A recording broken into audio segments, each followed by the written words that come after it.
गए हैं।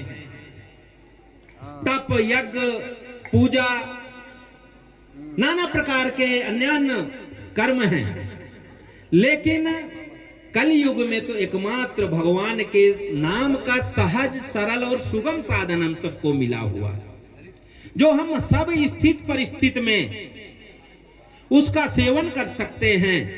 उसके माध्यम से हम परमात्मा से जुड़े रह सकते हैं। तुलसीदास बाबा ने भी इसी बात को, व्यास जी ने जो कहा कि सतयुग में लोग तप में लीन रहते थे, त्रेता में यज्ञ में, द्वापर में पूजा करते थे, और कलयुग में तो केवल भगवान के नाम का संकीर्तन का ही साधन है। तुलसीदास बाबा भी इसी बात को कहते हैं कि भैया जो समस्त कर्मों का फल है वह तुम्हें केवल नाम से मिल सकता है। कैसे? तुलसीदास बाबा कहते हैं, तेन तपम हुतम दत्तमेवाखिलम तेन सर्वं कृतं कर्मजालम। क्या कह रहे हैं? तेन तप्तम, उसने सब तप कर लिया, उसने सब हुतम यज्ञ कर लिया, दत्तमेवाखिलम, उसने सब कुछ दान दे दिया, तेन सर्वं कृतं कर्मजालम, जो शुभ से शुभ और श्रेष्ठ से श्रेष्ठ कर्म हो सकता है उसने सब कर्म कर लिया। किसने? एन श्री राम नामामृतम पान कृत अनिस अनवद्यो लोक्य कालम। इस कालिकाल को देख करके कि यहाँ और दूसरा साधन कर पाना संभव नहीं है, एकमात्र भगवान के नाम का ही आश्रय हम सब ले सकते हैं, और सहजता से यह साधन निरंतर चल सकता है। क्योंकि कर्म तो हम शरीर से करते हैं, लेकिन वाणी तो हमारी स्वतंत्र होती है। जब बहुत आवश्यक हो तो थोड़ी सी वार्ता करो, नहीं तो निरंतर वाणी से भगवान नाम उच्चारण करते रहो। तुलसीदास बाबा कहते हैं, जिन्होंने निरंतर राम नाम अमृत का पान किया, उन्होंने सब तप कर लिया, सब यज्ञ कर लिए, सब कुछ दान दे दिया, और सब श्रेष्ठ कर्मों को कर लिया। तो कहने का मतलब कि हम सब सत्संग से इस बात को समझ करके कि हमारा नित्य संबंध परमात्मा से है। अभी इस जीवन में इन सब से संबंध है, पिछले जीवन में और किसी से रहा होगा, और नेक्स्ट जीवन में और किसी से होगा, लेकिन परमात्मा से तो हमारा नित्य संबंध है। ज्यादा न कह के इस बात को समझ करके उनसे जुड़े रहने के लिए निरंतर हम भगवान के नाम का निरंतर स्मरण, कीर्तन, जप करते रहें। तीसरी बात जो हम कहना चाह रहे हैं, व्यास जी ने कहा कि वह माता पिता शत्रु के समान हैं जो अपने बच्चों को सुशिक्षित नहीं करते हैं, सुसंस्कारित नहीं करते हैं। आप सबका सौभाग्य है कि हनुमान जी की कृपा से पहले भी शिक्षा के लिए प्रयत्न आपके क्षेत्र में किए गए हैं, और आप लोगों के सौभाग्य से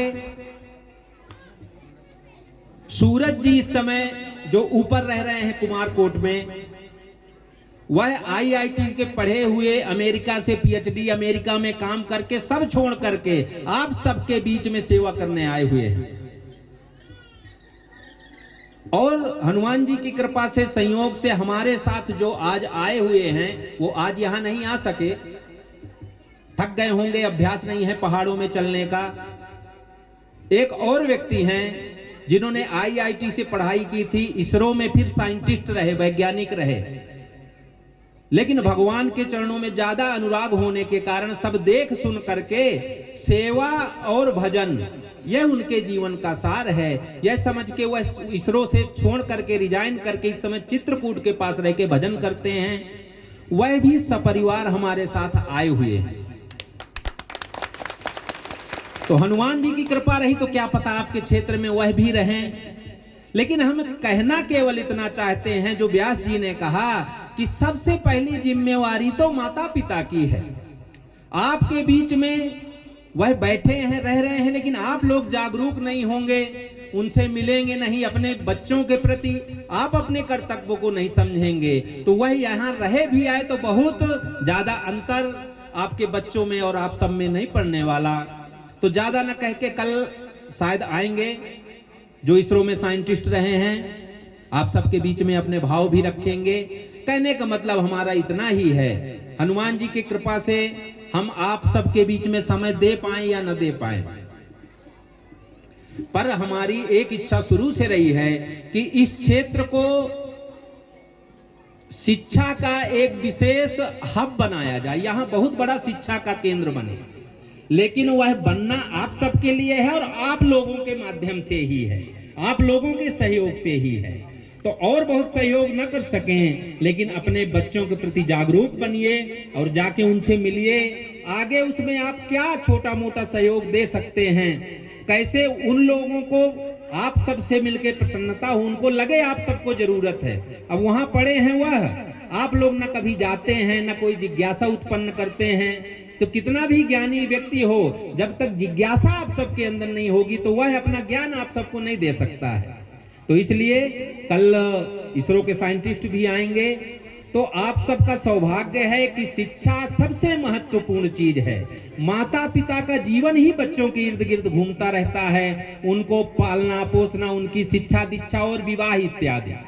तो शिक्षा उसमें सबसे महत्वपूर्ण कार्य है और उसके लिए आप लोग सौभाग्यशाली हैं कि इतने सुशिक्षित लोग आपके ऐसे जगह, इंटीरियर जगह जहां कोई आने को तैयार नहीं है और लाखों करोड़ों का पैकेज छोड़ के आपके क्षेत्र में रहने को तैयार हैं, आप सबकी सेवा के लिए आए हुए हैं। तो आप लोग उसको समझिए और जागिए, जागरूक बनिए और अपने बच्चों के प्रति जो आपका कर्तव्य है उसके लिए अपना कर्तव्य निभाइए। ज्यादा ना कह के जो जीवन का सार है भगवान नाम, आइए हम सब पुनः कुछ क्षणों के लिए भगवान नाम संकीर्तन करें।